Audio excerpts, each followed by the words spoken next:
One moment to destroy. I pulled out the valve stem tool from Owen's kit. 4 quick twists, and Mason's tires began slowly deflating. Not slashed. That would be vandalism. Just adjusted. I left a note under the windshield wiper. Looks like you're having trouble with pressure. I know the feeling. A concerned friend. When I got home, Kira was pacing the living room like a trapped animal. Her hair was a mess, makeup smudged. She looked like someone watching her carefully built world collapse.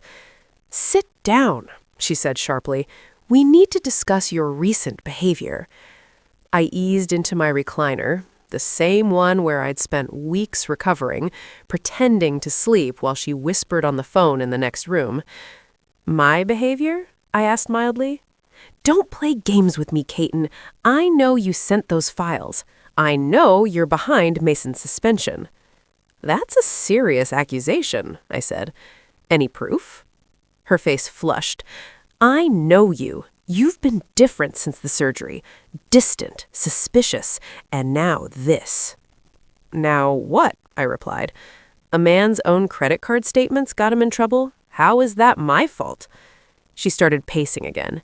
"Mason didn't do anything wrong. Those expenses were legitimate business costs, including the hotel rooms." She froze. "What hotel rooms?" I pulled out my phone and showed her one of Owen's photos.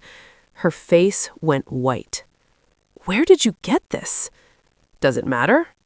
"The question is, what were you and Mason doing at the Marriott when you were supposed to be in a budget meeting?" For a brief moment, I thought she might actually tell me the truth. Her lips parted, closed, then opened again. But then her face hardened into something I barely recognized. "You're sick," she said quietly. "Following me, taking pictures. This isn't the man I married." "You're right," I replied calmly. "The man you married would have trusted you. He would have believed your excuses and kept playing the fool while you and Mason laughed behind your back. You humiliated me at that gala, in front of 30 people. You made me look like a useless, broken man who couldn't satisfy his wife, so she had to look elsewhere." Her phone rang. I saw Mason's name flash on the screen. "Answer it," I said. "I'm sure he has plenty to say right now." She declined the call. "I want you to stop this. Whatever game you're playing, whatever revenge fantasy you've cooked up, it ends now." "Or what?" I asked. "Or you'll tell everyone what kind of man I really am?" I stood up slowly, something cold and sharp settling in my chest. "And what kind of man is that, Kira?" She shot back. "The kind who spies on his wife, who ruins people's careers out of jealousy." My phone buzzed. I glanced at it and smiled. "Who?" I asked again, lifting the phone so she could see. The message was from Zara Miller, her so-called friend from HR. It was a screenshot of a group chat between Kira and several coworkers. One message stood out clearly. "Honestly, Katon is so pathetic. He really thinks I still care about our marriage. Thank God for Mason. At least he knows how to treat a real woman." Kira's face drained of color. "Zara sent this 10 minutes ago," I said casually. "Guess she wasn't as loyal as you thought. Something about being passed over for the promotion you got." "Katon, I can explain." "No need. It explains itself." I walked past her toward the front door. "Where are you going?" she demanded. "Out. I've got calls to make and people to see. You might want to watch the news tonight. I have a feeling it's going to be interesting." I left her standing there, staring at her phone as it rang again and again with calls she didn't want to answer. The war had officially begun. The Austin Business Journal website crashed twice that afternoon from traffic alone. The headline read, "Redden Industries CEO suspended amid fraud allegations." Below it was another article, "Corporate affair scandal shakes Austin business community." I sat in my truck outside Mason's gated neighborhood watching the chaos. 3 news vans lined the street, satellite dishes stretching toward the gray Texas sky. Reporters clustered together, checking phones and adjusting cameras. At 3:47 p.m., a silver Mercedes pulled up. Linda Redden, Mason's wife of 22 years, stepped out wearing dark sunglasses and an expression sharp enough to cut steel. She walked straight to the nearest reporter. "Mrs. Redden, do you have a comment on your husband's suspension?" She removed her sunglasses, eyes blazing. "My husband is a cheating, lying snake who used company money to fund his sordid affairs. I filed a divorce and I'm taking everything." The reporters rushed forward, but she was already heading back to her car. Before getting in, she paused and looked straight at my truck. Our eyes met for a moment. She nodded once. Quiet recognition between two people who'd been betrayed. My phone rang. "Kira, you need to fix this," she said immediately. "Fix what?" "Don't play dumb. The news stories, the investigation, Linda's divorce announcement, make it stop." I laughed, surprising myself. How exactly would I do that, Kira? Even if I were responsible, which you can't prove, how would I make a board investigation disappear? "You started this mess," she snapped. "You can end it." I didn't start anything. I just connected the dots. Public filings, credit card statements someone leaked, hotel security footage that happened to surface. These things have a way of coming out. You're destroying innocent lives. Innocent? The word tasted bitter. Mason used company money to pay for hotel rooms so he could cheat on his wife.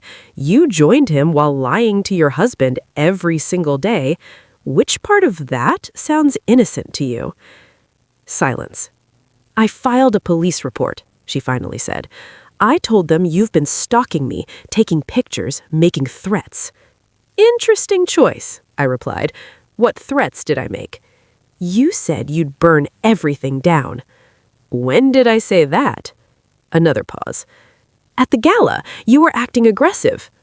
"I left early and went home. 30 people saw me leave calmly.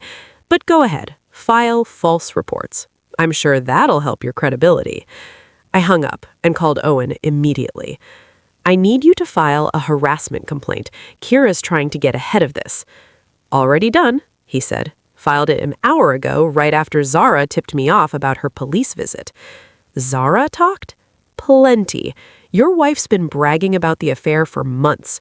Group chats, office gossip, everything. Zara's been saving screenshots ever since she lost that promotion, and she's more than willing to share." 20 minutes later, I met Zara at a Starbucks near her apartment. She looked tougher than I remembered. Focused, sharp. "I'm not doing this to help you," she said, sliding a manila envelope across the table. "I'm doing it because Kira and Mason screwed me over." "Fair enough. What's inside?" "Group chat screenshots, photos from the Christmas party, emails about weekend trips to Dallas and Houston charged as business expenses. It was devastating. Career-ending." "There's more," she added. "Mason's been cheating for years. Kira's just the latest and the dumbest. She actually thought he'd leave Linda." "Was he ever going to?" Zara laughed. "Never. Linda's got dirt on him, and her family funded half his ventures. Kira was just entertainment. She doesn't know that yet. She will. Mason's already dodging her calls. He's planning to blame her, claim harassment." I felt a flicker of sympathy for Kira. It passed. "What do you want in return?" I asked. "Mason's job. When the board fires him, I want to be considered for CEO. You've got influence." "Done." We shook hands. At exactly 6 p.m., I turned on Channel 8. "Good evening," the anchor said. "Explosive new developments in the Redden Industries scandal." Security footage filled the screen. Grainy, unmistakable. Mason and Kira. After hours, no room for doubt. My phone rang again. "Kira." "You leaked that footage," she hissed. "I don't have access to their system," I replied calmly, "but plenty of people there do." "This is harassment. I'm calling my lawyer." "Good idea," I said. "You'll need one." As Linda Redden appeared on screen again, furious and composed, I leaned back. The quiet husband. The Austin Corporate Center ballroom glittered beneath crystal chandeliers, filled with the kind of fake laughter that makes your teeth ache. I stood near the bar, nursing my third whiskey, watching my wife, Kira, glide through the crowd like she owned the place. Given her recent promotion to Vice President of Operations, she practically did. Katon Mason Redden's booming voice cut through the noise. The CEO of Redden Industries approached, wearing that predatory smile that had earned him millions. "So, how's our favorite recovering patient?" I forced a grin. 3 months since my hernia surgery, and Mason still found a way to bring it up every time. "Better every day, thanks for asking." "That's wonderful to hear," Mason said. His eyes gleamed with something that made my stomach churn. "You know, Kira's been such a trooper during your recovery, working late, taking on extra responsibilities, really going above and beyond." The people around us chuckled. Kira appeared at Mason's side, her red dress hugging curves I used to know intimately. She placed her manicured hand on his arm with an ease that set off blaring alarms in my head. "Oh, Mason's being modest," Kira said sweetly, her voice honeyed with an edge I recognized well. "He's been incredibly supportive, really helped me through some tough nights when Katon was indisposed." More laughter. Heat crept up my neck as Mason raised his champagne glass. "To Kira, and to understanding spouses who don't mind when their wives have to work closely with their bosses." Glasses lifted all around us. I watched Kira beam at Mason like he'd handed her the moon. The way she looked at him. When was the last time she'd looked at me like that? "Good thing I have such a dedicated work husband," Kira added, squeezing Mason's arm. "Some women aren't so lucky." If humiliation burned calories, I'd be a marathon runner by now. Instead, I stood there frozen while 30 of Austin's business elite laughed at my expense. Kira's office friends, Sandra, Zara, that whole gossipy pack, whispered behind their hands, shooting me pitying glances. "Well," I said calmly, setting my glass down, "I'll let you all get back to your close working relationships." I walked toward the exit, my footsteps echoing against the marble floor. Behind me, the laughter continued.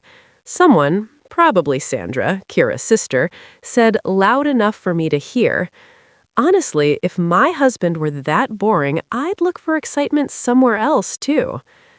Out in the parking lot, I sat in my truck for a full minute, letting the rage cool into something colder, more useful. Then I pulled out my encrypted phone, the one I'd bought 3 months earlier, right after I noticed the late nights, the secretive calls, the way Kira flinched when I touched her. I scrolled until I found the number I'd been saving for exactly this moment. Owen Martinez, my old army buddy turned private investigator, 2 tours together in Afghanistan before he became a cop, then went private when the bureaucracy got unbearable. "Phase 1, I typed, and hit send. My phone buzzed instantly. "About time, brother. You ready for this?" I stared at the glowing ballroom windows where my wife was probably still hanging on Mason Redden's every word. "Time to remind them who they're dealing with," I typed back. "Let's burn it down." 3 months of planning were finally paying off. 3 months of playing the recovering invalid while secretly conducting the most thorough investigation of my life. Mason Redden thought he was untouchable. My wife thought I was weak, pathetic, unable to fight back. They were about to learn otherwise. I started the engine and pulled out of the lot, already drafting the email that would land in Mason's inbox at exactly midnight. The corporate credit card statements I'd tracked for months told a fascinating story.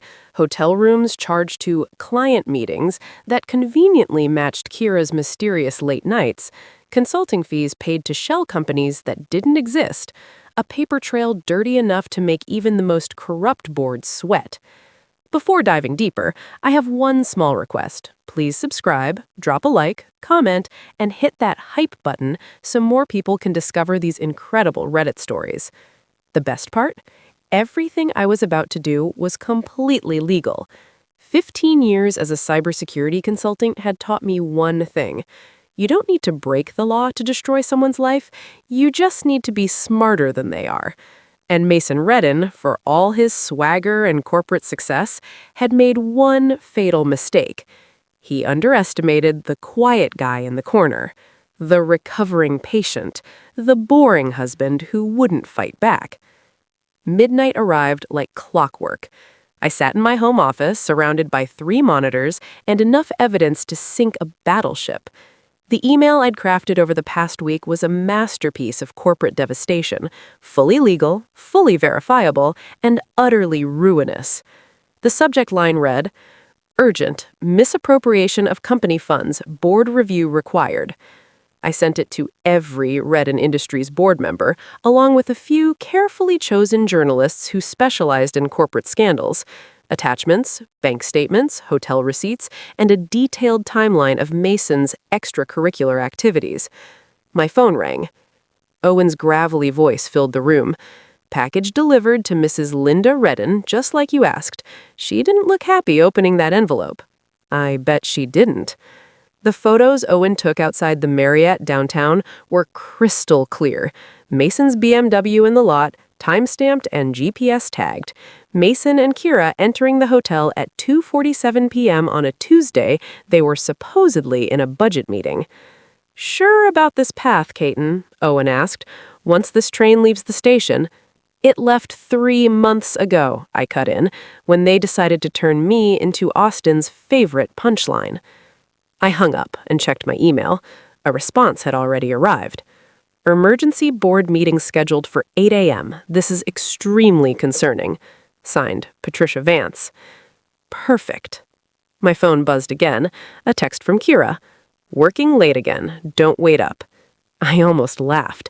She was probably at Mason's penthouse celebrating her promotion, completely unaware their party was about to turn into a wake.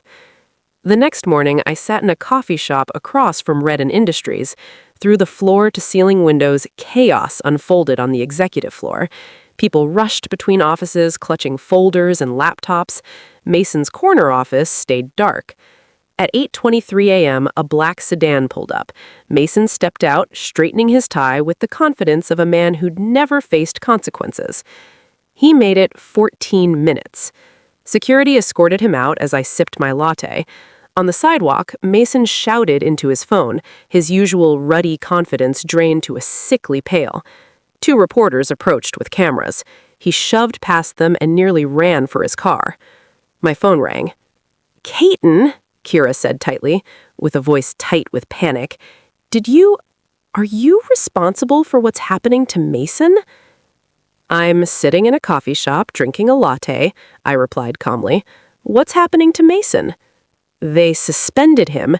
They say he misused company funds, that there's evidence—" She stopped abruptly. "Evidence of what, Kira?" Silence stretched between us like a taut wire. "I'm coming home," she finally said. "We need to talk." "I'll be here." But I wouldn't be. I had one more stop to make. The Redden Industries parking garage was nearly empty by 11 a.m. Mason's BMW sat gleaming in its reserved spot. I'd come here for years, back when Mason and I were friends, back when I trusted him enough to recommend Kira for her first role at the company. Funny how trust works. Years to build. Funny thing. Someone anonymously dropped off a box of audio recordings at the prosecutor's office. Recordings of Mason talking about framing Kira for crimes he committed himself. Strange how things like that just appear. Through my binoculars, I watched Mason step out of the courthouse, looking far less confident than when he went in. His lawyers clustered around him, faces tight and grim. "How long before the recordings go public?" I asked. "Channel 8 already has them. Special report tonight." Perfect timing.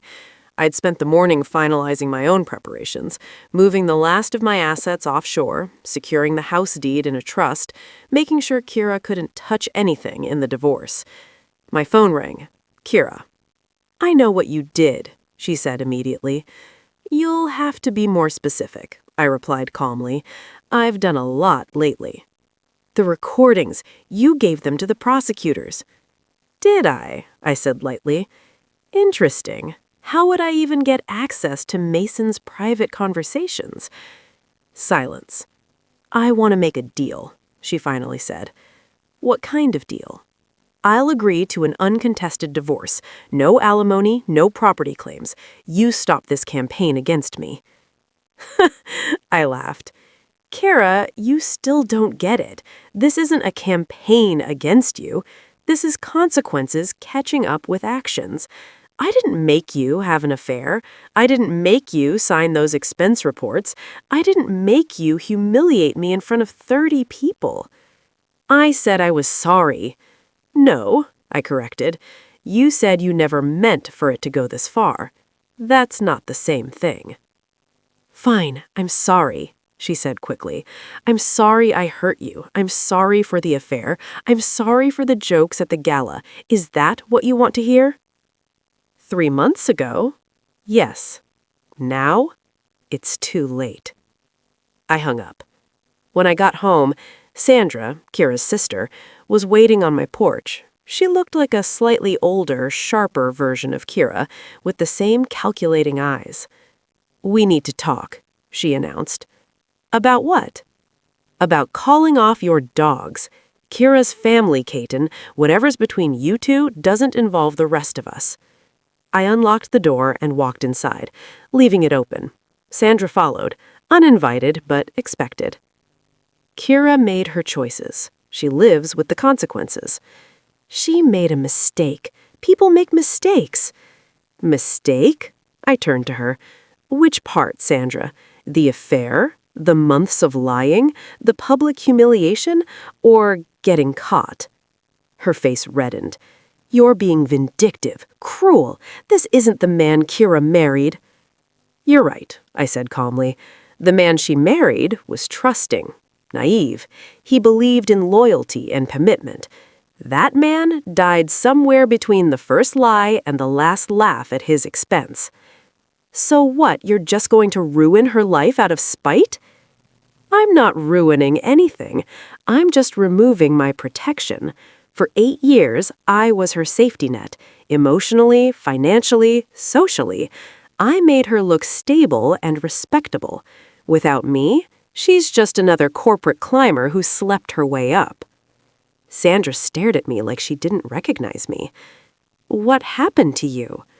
I learned that being good doesn't protect you from bad people, that rules only work when everyone follows them, and sometimes the only way to win is to stop playing the game others rigged. Owen texted. Channel 8 airs the Mason recordings in 20 minutes. I reached for the remote, then paused.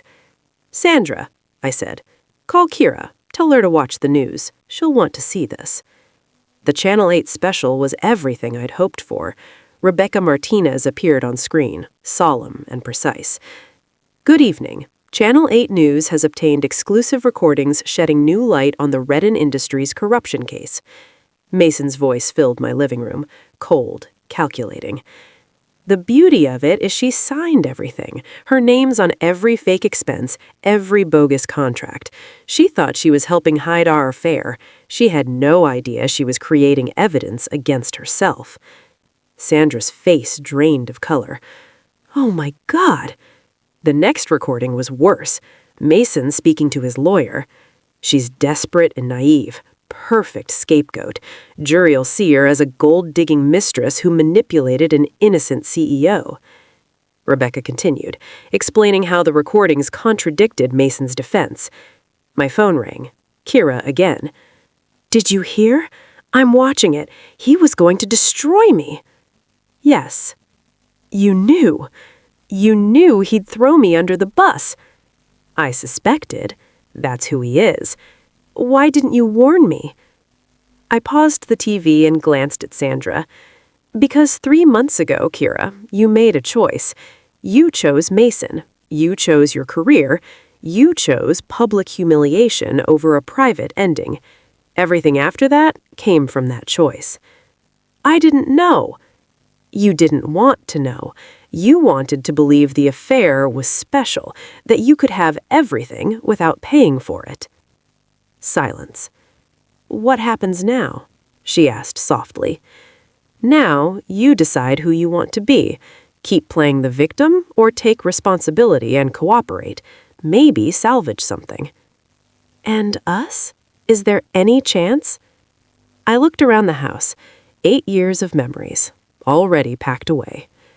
No, Kira, there hasn't been an us for a long time. I hung up. Sandra stared at the screen. You planned all this. I prepared, I corrected. There's a difference. You're not the man who married my sister. No, I'm better.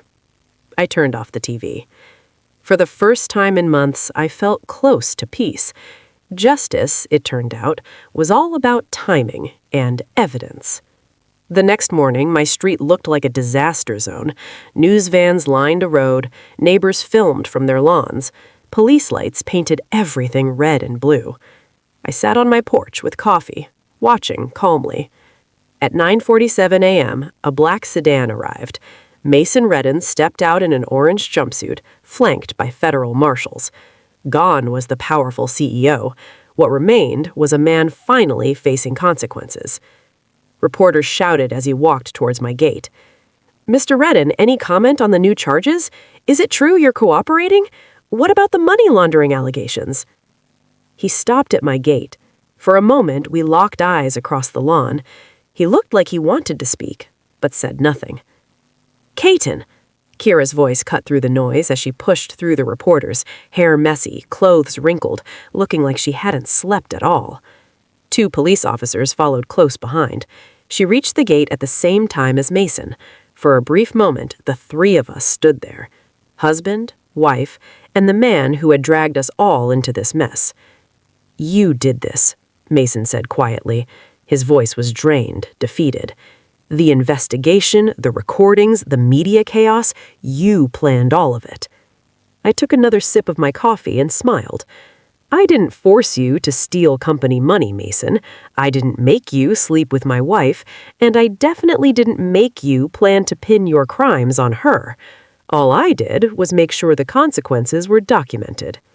You ruined my life, he snapped. No, I replied calmly.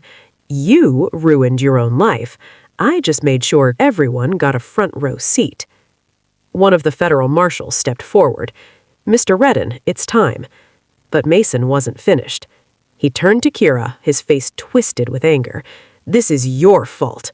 If you hadn't been so careless. My fault? You used me. You made me sign those documents. You knew what you were signing. I trusted you.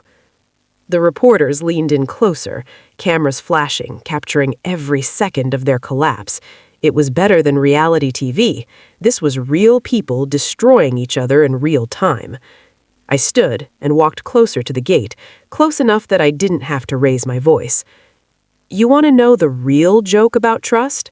I said, looking at both of them. I trusted you both.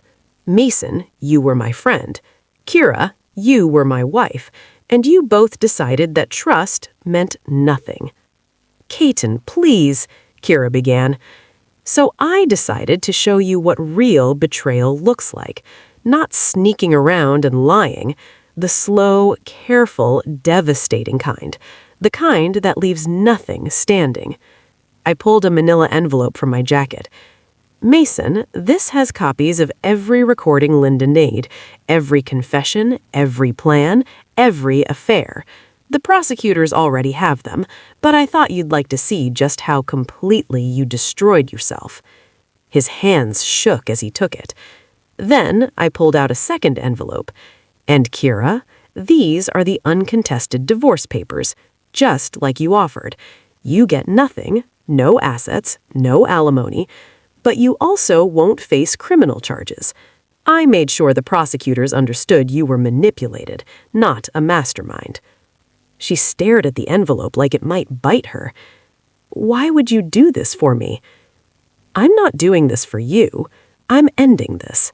8 years deserves a clean ending, not the nightmare Mason planned for you. The marshals were losing. The recovering patient.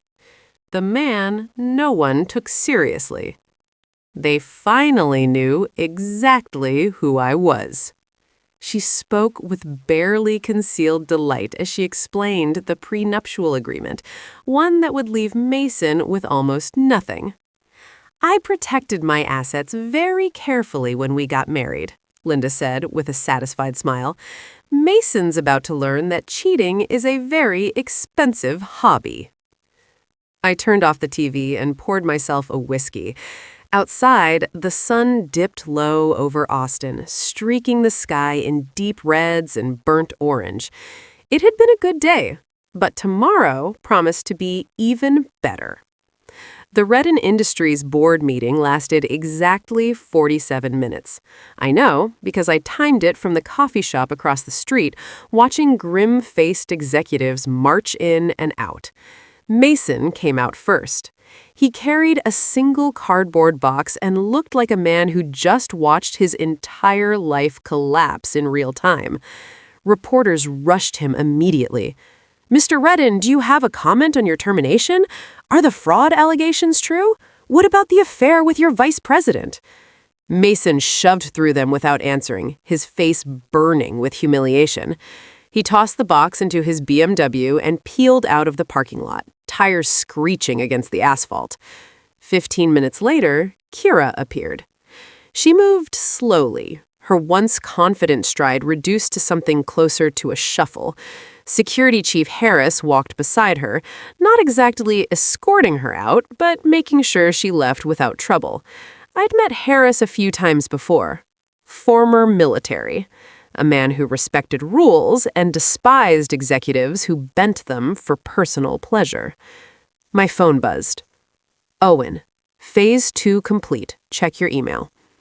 The email contained a video link. When I opened it, I saw cell phone footage of Mason in his backyard, fully dressed, standing in his swimming pool, desperately trying to scrub bright red dye from the water. He shouted in pure frustration as he scraped at the pool walls. The timestamp read 6:23 a.m., about an hour after Owen's delivery to the Redden house. "How did you get this?" I texted. Owen. "Neighbor's kid posted it online before anyone could stop him, already at 50,000 views." I replayed the video, focusing on Mason's face. The smug CEO was gone. In his place was a man on the verge of total collapse, rage and desperation fighting for control as he stared straight into the camera. Perfect. My phone rang. Linda Redden. "Mr. Marin," she said smoothly, "I believe we should talk. About our shared interest in seeing justice done. I have information you'll want." We met at an upscale restaurant in West Austin, quiet, private, impossible to overhear. Linda arrived early and was already seated when I walked in. She looked nothing like the woman from television. Calm, controlled, calculating. This wasn't a woman broken by betrayal. This was a woman who had been planning her revenge for years. "I've been recording Mason's phone calls for the past 6 months," she said flatly. I nearly choked on my water. Recording them how? "I hired a very expensive private investigator, the same one who took those photos of Mason and your wife at the hotel. We've been building a case for quite some time." "Why tell me?" Linda smiled, and in that moment I understood how she'd stayed married to Mason for 22 years. Beneath the polished exterior was a woman made of steel. "Because Mason is about to try to destroy your wife to save himself. He plans to claim she seduced him, that he was the victim. He's even prepared to testify that she embezzled company funds and framed him." "And you have proof otherwise?" "I have recordings of Mason bragging, describing how he manipulated Kira, how he used her ambition against her. He's no victim, he's a predator." She slid a flash drive across the table. "Everything is on there. Phone calls, texts, even a recording of Mason and his lawyer discussing how to pin the financial irregularities on Kira." "What do you want in return?" I asked. "Nothing," Linda said. Mason has already lost what matters: his job, his reputation, half his assets. I just won't let him escape by destroying others, even people I don't particularly like. I slipped the flash drive into my pocket. Why don't you like Kira? Linda didn't hesitate. Because she's a fool. She actually believed Mason loved her. She thought she was special, different, and because she helped him become an even worse version of himself. That night, I sat alone in my home office listening to the recordings. Mason's voice filled the room. Arrogant, smug. The trick with women like Kira is making them feel undervalued at home. She was already frustrated with her husband's medical problems and lack of ambition. I just gave her an alternative. Another recording followed. If this investigation turns bad, Kira takes the fall. Her signatures are everything. I've got the paperwork. I shut it off and stared out the window. For a moment, a very small moment, I felt sorry for Kira. She'd been expertly manipulated by a man who'd done this many times before. But sympathy was a luxury I no longer had. Not after the gala, not after months of lies. My phone buzzed. Kira, can we talk? I'm outside. I looked out the front window. Her car sat in the driveway, engine off. She stared at the house we'd shared for 8 years. Even from a distance, I could see her shoulders shaking. I opened the door. She walked toward me slowly, like someone approaching their own execution. Her eyes were red, her makeup gone. This was Kira stripped bare. No confidence, no control. Just fear. I lost my job today, she said softly. I heard. They're saying I embezzled money, that I manipulated Mason. Did you? She looked at me desperately. You know I didn't. Whatever else I've done, I'm not a thief. I held up the flash drive. I know exactly what you did and what you didn't do. The question is, what are you willing to do about it? Her voice trembled. What does that mean? I want you to understand something. This isn't about our marriage anymore. It's about consequences. For humiliating me in public, for thinking I was weak, for believing you could destroy everything we built and walk away untouched. She broke then, real tears, cutting through the last traces of makeup. I never meant it to go this far, she sobbed. I never meant to hurt you. But you did, I said quietly, and now Mason is going to hurt you too, unless you're very careful. I turned back toward the house, then paused. Oh, and Kira, you might want to check social media. Mason's pool video is trending. I left her standing in the driveway, staring at her phone as the man she'd risked everything for scrubbed red dye from his swimming pool, reduced to a public joke. Tomorrow, the real war would begin. The courthouse steps were packed with reporters when Mason's preliminary hearing started. I watched from across the street as Mason climbed the stairs, flanked by 3 expensive lawyers, their briefcases shining in the morning sun. Kira wasn't there. She was probably at her own lawyer's office, preparing for the legal fight that would decide whether she'd face criminal charges over the embezzlement accusations Mason had thrown at her. My phone buzzed. You watching the circus? I asked. Front row seat. Any word from your contact at the DA's office? Mason's lawyers are pushing hard for a plea deal. They want to dump everything on Kira in exchange for Mason testifying against her. And the DA's buying it? They were until this morning. I smiled. What changed?